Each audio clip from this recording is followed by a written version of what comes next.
তুমি কি আমাকে শুনতে পাচ্ছ? হ্যাঁ, আমি তোমাকে শুনতে পাচ্ছি। কেমন আছো?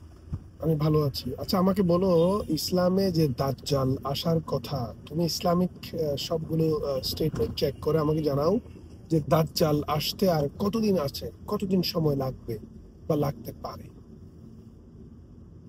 ইসলামিক বিশ্বাস অনুযায়ী দাজ্জাল আসতের সময় সম্পর্কে কোনো নির্দিষ্ট সময় উল্লেখ করা হয়নি। এটি একটি ভবিষ্যৎবাণী যা বিভিন্ন ইসলামী স্কলার এবং ধর্মগ্রন্থে ভিন্নভাবে ব্যাখ্যা করা হয়েছে।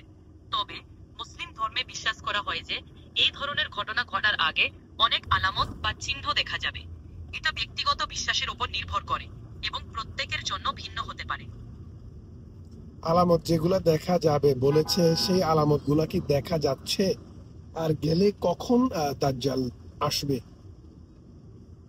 ইসলামিক স্কলার এবং ধর্মগ্রন্থ অনুযায়ী দাজ্জালের আগমনের পূর্বে কিছু আলামত বা চিহ্ন থাকবে।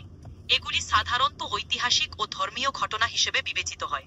তবে এগুলি নিয়ে বিভিন্ন মতামত ও ব্যাখ্যা আছে এবং এগুলি সম্পর্কে সঠিক তথ্য বা সময় নির্ধারণ করা সম্ভব নয়। এটি একটি ধর্মীয় বিশ্বাসের বিষয় এবং প্রত্যেকের জন্য ভিন্ন হতে পারে। তার মানে গুরুত্বপূর্ণ হলো তার মানে সব- তোমার কথা হচ্ছে তুমি আসলে জানো না দাজ্জাল এক্স্যাক্টলি কখন আসতে পারে। সঠিক, আমি জানি না দাজ্জাল কখন আসবেন।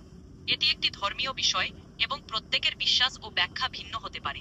সবাইকে ধন্যবাদ, শান্তি ধন্যবাদ ও তোমাকে, সহানুভূতি। ধন্যবাদ, ধন্যবাদ।